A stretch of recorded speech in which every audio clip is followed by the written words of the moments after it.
बिस्मिल्लाहिर्रहमानिर्रहीम। नाज़रीन सलाम अलैकुम, मैं हूँ ग़ुलाम अब्बास, हाज़िर हूँ लेके एक बार फिर से आपका अपना प्रोग्राम इबादत व सेहत। नाज़रीन, इस एपिसोड में भी हम रोज़ा जैसी अजीम इबादत के जिस्मानी फ़ायदे के सिलसिले में बात करेंगे। नाज़रीन, आज की इस तरक्की याफ्ता दुनिया में जहाँ इंसान इतना मसरूफ़ है, उसके पास वक्त नहीं है कि वो खाने पीने में परहेज़ और बेहतर ग़िज़ा का इस्तेमाल करे, जिसका नतीजा ये होता है कि आज बेपनाह बीमारियां बढ़ने लगी हैं।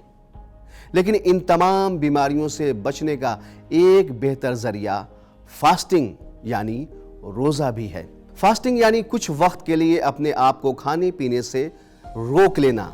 ये हीलिंग और स्पिरिचुअलिटी का बहुत पुराना ज़रिया है और दुनिया के अक्सर मज़हब और कल्चर का हिस्सा भी है।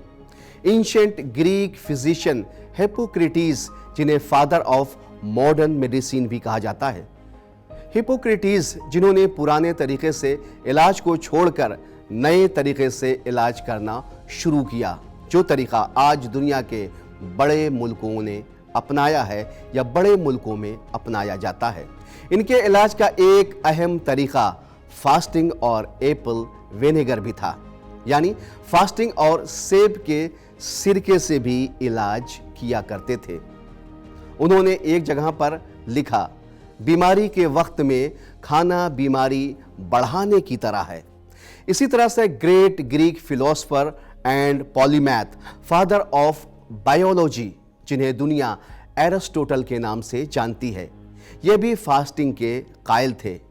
इनके ख्याल में फास्टिंग एक ऐसा इलाज का तरीका है जो इंसान के जिस्म के अंदर ही मौजूद है। इसी तरह ग्रेट फिलोसफर फिजिशियन गैलेन भी फास्टिंग के फ़ायदे के कायल थे। इसके अलावा Swiss physician, alchemist, philosopher Paracelsus भी फास्टिंग के फ़ायदे के कायल थे। ग्रीक फिलोसफर ये कहते हैं कि आप ज़रा सोचें, पेट भर खाना आपको एक्टिव करता है या फिर सुस्ती और काहली पैदा करता है। ग्रीक फिलोसफर के बाद आने वाले मेडिकल प्रोफेशनल्स ने भी रोज़े के बेहद फ़ायदे बयान किए हैं।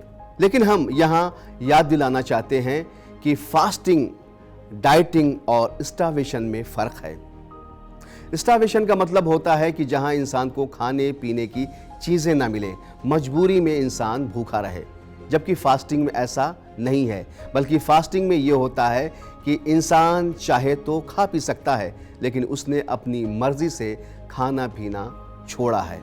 इसी तरह डाइटिंग भी अलग है, यानी फास्टिंग की कैटेगरी में नहीं आती, क्योंकि डाइटिंग में कुछ दवा और केमिकल्स का भी इस्तेमाल करवाया जाता है जो कि नुकसानदेह है। अमेरिका की जॉन हॉपकिंस यूनिवर्सिटी के एक हालिया रिसर्च से पता चला है कि फास्टिंग अल्जाइमर के मरज में बहुत फ़ायदेमंद है।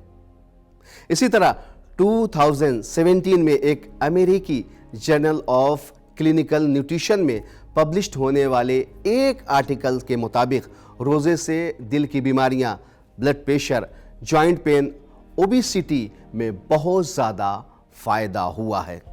फास्टिंग के फ़ायदे को इस तरह से भी समझा जा सकता है कि योशिनोरी जापान के टोक्यो यूनिवर्सिटी ऑफ टेक्नोलॉजी में प्रोफेसर हैं और एक सेल बायोलॉजिस्ट हैं।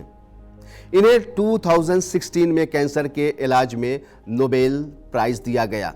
लेकिन दिलचस्प बात यह है कि इस साइंसदान ने कैंसर के इलाज के लिए कोई नई दवा ईजाद नहीं की, बल्कि एक ऐसी बात की तहकीक की जिससे कैंसर को रोका जा सकता है, और अगर ये बीमारी हो गई हो तो उसमें कमी भी की जा सकती है। इन्होंने कहा कि जब इंसान ज़्यादा देर तक भूखा रहता है या रोज़ा रखता है तो जिस्म के सेल्स में एक मिस्टीरियस तब्दीली होने लगती है। जब उन सेल्स को बाहर से कोई खुराक नहीं मिलती है तो वो खुद ही ऐसे सेल्स को खाने लगते हैं जो ख़राब होते हैं या फिर जो जिस्म के लिए ख़तरे की वजह बनते हैं। इसे आम ज़बान में सेल्फ ईटिंग कहते हैं और साइंसी ज़बान में इसे ऑटोफजी कहते हैं। योशिनोरी के मुताबिक अगर इंसान साल में एक मरतबा 20 से 27 दिन तक 12 से 16 घंटे तक भूखा रहता है तो कैंसर की वजह बनने वाले खराब और बेकार बॉडी सेल्स खुद ब खुद खत्म होने लगते हैं। इस तरह एक सेहतमंद इंसान में कैंसर के चांसेस और कैंसर के मरीज में मर्ज की रफ्तार कम होने लगती है। असल में यह कोई नई थ्योरी नहीं थी। हालांकि इससे पहले बेल्जियम के एक साइंसदान को भी इसी तरह 1974 में इसी सिलसिले में इनाम दिया जा चुका था। लेकिन योशिनोरी का कारनामा यह है कि उन्होंने इस टॉपिक पर सॉलिड एविडेंस इकट्ठा किए और तकरीबन 3000 से ज़्यादा रिसर्च पेपर लिखे।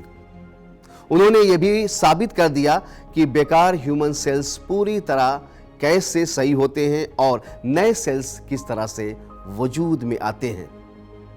इस जापानी साइंसदान की इस नई खोज ने मेडिसिन की दुनिया में एक नया रास्ता बना दिया।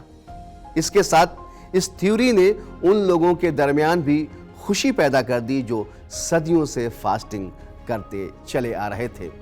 दुनिया का कोई भी मजहब हो, फास्टिंग यानी रोज़ा उसकी तालीमात का एक हिस्सा है। मॉडर्न एरा की साइंसी तहकीक ने इस तजर्बे के बाद फास्टिंग के फायदे पर मोहर लगा दी है। खुदा हमें सेहतमंद देखना चाहता है, जिस्मानी, रूहानी और नफसानी यानी नफ्सियाती एतबार से भी। इसीलिए उसने रोज़े को हम पर फ़र्ज किया है और कहा कि रोज़ा रखो, ये तुम्हारे हक़ में बेहतर है अगर तुम इल्म व वाक़फ़ियत रखते हो।